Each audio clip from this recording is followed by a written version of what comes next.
Bonjour, c'est Fabien. Dans cette vidéo, je partage avec vous comment créer une variable avec le langage Python. Je vais faire une petite série de vidéos sur les fondamentaux avec Python. Pourquoi? Parce que ça me servira dans la présentation de prochaines vidéos. Donc là, sur les prochaines semaines, vous aurez quelques vidéos sur les fondamentaux avec le langage de programmation Python qui permet de faire vraiment des choses très intéressantes. Alors dans une précédente vidéo, j'avais montré comment installer Python sur Windows et j'avais également montré notamment comment installer une librairie. Vous retrouverez les liens directement dans la description. Et maintenant, on va voir comment tout simplement créer une variable. Donc une variable, c'est quoi? C'est tout simplement un élément qui va nous permettre de stocker des données que l'on va pouvoir réutiliser par la suite dans notre programme. On va pouvoir stocker soit des nombres, soit du texte. Ça peut être également des nombres décimaux, donc avec des virgules par exemple. Et ensuite, on va pouvoir manipuler ces données dans le programme qu'on va créer.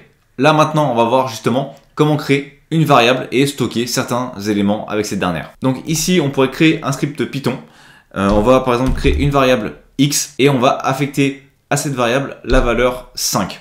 Alors l'avantage avec Python, c'est que déjà c'est un langage, on n'a pas besoin de préciser que c'est un chiffre. Si c'est du texte, on n'a pas besoin de préciser que c'est un texte. Donc ça, c'est un avantage. On indique simplement le nom de notre variable et on lui affecte la valeur correspondante. On n'a pas, par exemple, comme dans le langage PHP, besoin de terminer par un point virgule. Ici, on donne juste le nom, le égal et on lui dit ce que contient notre fameuse variable. Alors, à noter que le nom ne peut pas commencer par un chiffre. Bien entendu, comme dans beaucoup de langages, les noms des variables, elles peuvent pas utiliser un mot qui serait réservé dans le langage par la suite en Python. En effet, il existe une liste de mots réservés en Python. Ensuite, bien entendu, notre variable, elle va devoir être unique parce que si je fais x égale 5 et plus tard dans le code, je fais de nouveau x égale 10, eh bien, cette deuxième valeur va écraser la première, ce qui paraît logique en soi en fait. Donc il faut bien entendu que notre variable soit unique. Et comme je viens de le faire, vous avez vu qu'on pouvait bien entendu réaffecter une valeur à une variable déjà existante, puisque là x par exemple, je viens de lui redonner la valeur 10. Là j'ai juste une seule chose à faire, c'est enregistrer mon script. Donc j'ai fait un petit dossier Python sur mon bureau et puis on va dire par exemple qui s'appelle variable. Ça va être variable et donc c'est un fichier py Python file et je vais faire enregistrer. Ensuite, pour le lancer, très simple, je vais dans mon terminal. Il faut donc que je me positionne dans mon dossier. Pour ça, ici, je suis dans l'utilisateur Numélion. Je vais donc accéder au bureau. Et sur le bureau, je vais accéder au dossier qui s'appelle Python. Je peux vérifier si effectivement j'ai bien dedans mon script. Il est bien ici. Et je vais tout simplement le lancer avec Python. Et je donne le nom de mon script, donc variable.py. Et je lance. Il ne se passe rien, c'est tout à fait logique. Pourquoi? Parce qu'en réalité, rien ne s'affiche. Ma variable contient la valeur 5, mais on ne lui dit pas par exemple de l'afficher. Donc pour ça, je vais indiquer ici print et je vais entre parenthèses lui dire d'afficher tout simplement la valeur de x. Autrement dit, de ma variable. Donc il va m'afficher ce qui est contenu dans ma variable. Si j'enregistre et désormais que je relance, eh bien j'ai bien ici la valeur de ma variable qui s'affiche. Si je modifie et que j'ajoute ici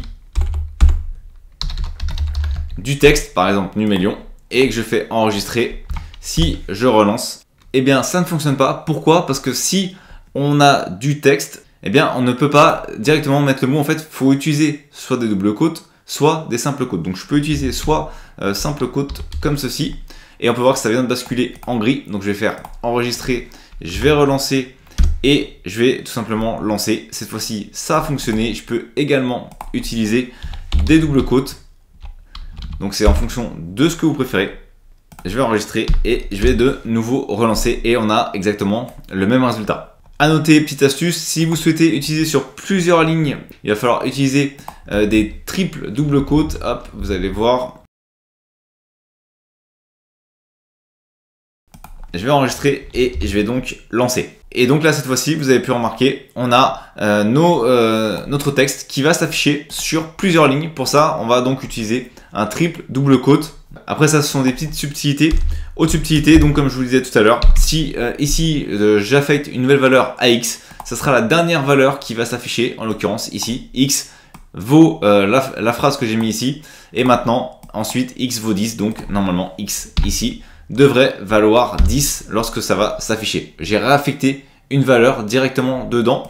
Une autre possibilité, eh bien, c'est d'utiliser plusieurs variables sur la même ligne. Par exemple, je pourrais indiquer x, y et z séparés par des virgules et affecter à chacune des valeurs. Donc on pourrait dire par exemple 10, 20 et 30. Et donc si par exemple je souhaite afficher la valeur de y, donc la deuxième variable, eh bien normalement ça devrait fonctionner, je devrais avoir 20.